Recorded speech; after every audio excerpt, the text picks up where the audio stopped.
discuss about dynamic memory allocation. So to allocate memory dynamically, or we can say manually, the following library functions are used and defined in stdlib header file: malloc, calloc, free, and realloc. So malloc function allocates n bytes of uninitialized storage, and it returns a pointer to n bytes which are allocated. So size is given here as an argument to this function, so it will allocate bytes for that particular size, and it will return a pointer to that memory. So what does it mean, cast type asterisk? So let's take one example. There is a function malloc. Now we are passing the argument here. We want to allocate memory for 100 integers. So what is the size of one integer? That is 2 bytes.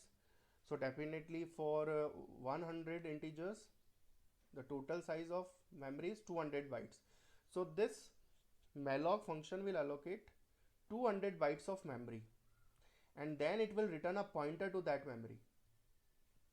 So that pointer which is returned by this function, we need to cast type it, because this memory location stores integer values, so we need to cast type it to integer type. So it is the meaning of cast type asterisk. If we are going to allocate the memory for the values of float, then we need to cast type this return pointer to float type. So the pointer holds the address of the first byte in the allocated memory. Calloc function.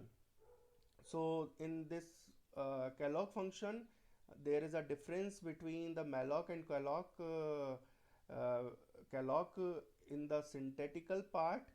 In malloc we were giving only the size. Now we are giving here two arguments. First one is the number of objects or elements we want to store and the size of each element.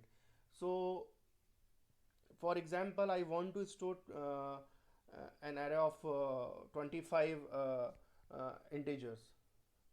So I will give the number of elements I want to store, that is 25, and the size of one element. So I want to store 25 integer values, so I will provide the size of one integer value, that is 2, and I want to store 25 elements of size 2. It will also return a pointer. It returns a pointer to enough free space. So it also returns a pointer, so we need to cast type it. So in this example, we are allocating memory for integer values, so we are using here int asterisk. So the above statement allocates contiguous space in memory for 25 elements of type integer. The storage is initialized to 0. In malloc, the memory which was allocated, it was not initialized to 0, but if we are using calloc, then the memory which is allocated, it will be initialized to 0. So this is the second difference between malloc and calloc. So differences between malloc and calloc. So other than the syntactical differences, now we are focusing on differences one by one. In malloc function, it assigns a single block of demanded memory. Calloc function assigns multiple blocks of demanded memory. So as for our previous example, in calloc, if we want to allocate memory for 25 integer, then it means there are multiple blocks and each block of 2 byte size, and in malloc a single block of 50 byte will be allocated for 25 integers. Malloc allocates memory of size given as an argument size. It allocates memory of size equal to number multiplied with size, means the number of elements multiplied by the size of each element. It doesn't clear and initializes the allocated memory. And calloc function initializes the allocated memory to 0. So these are the basic differences between malloc and calloc function. Now the next function is free. dynamic allocated memory doesn't get freed automatically. So if it is not freed automatically, then it is the responsibility of the programmer, that programmer must explicitly use free function, and the pointer the pointer which is pointing to that allocated memory is passed to this function, and this function will release the space. So free PTR frees the space allocated in the memory pointed by the PTR. So it is used to free the memory. Then realloc.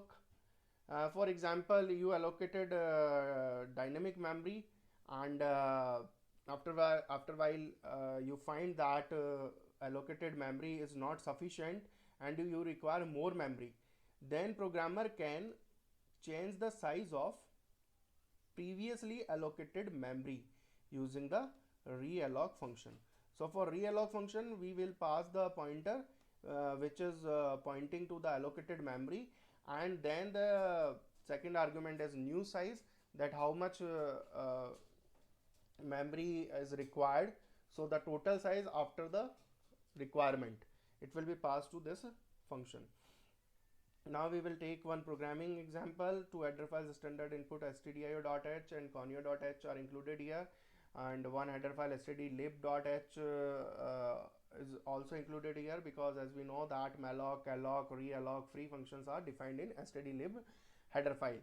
Now we are declaring some variables here. The motive of this program is to calculate the sum of 5 integers, and we will allocate memory dynamically.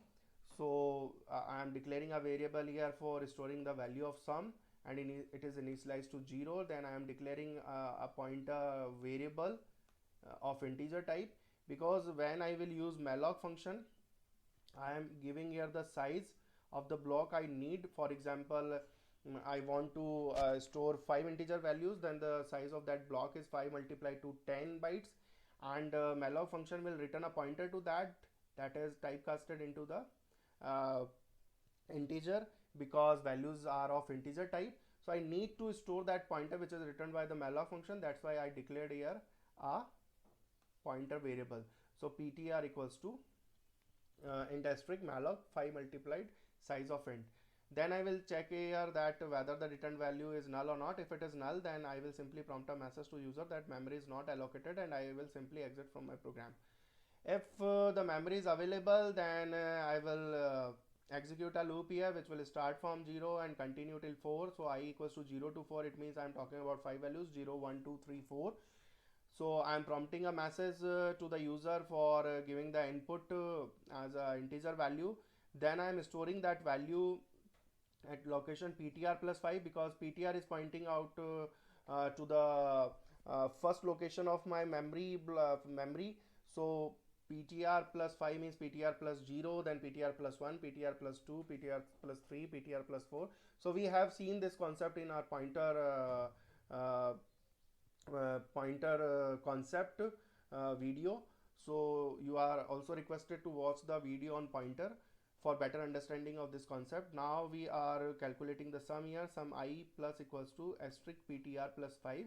So asterisk ptr plus 5 means I am talking about the value which is stored at that particular location, means value at ptr, then value at ptr plus 1, value at ptr plus 2, value at ptr plus 3, and so on, value at ptr plus 4. After that I am printing here the value of sum. So now check the output, enter the value 1, enter the value 2. I am entering the value 1, 2, 3, 4, 5. Then the sum is 15. So we have seen that we can execute the program using dynamic memory allocation concept. So thank you very much for listening.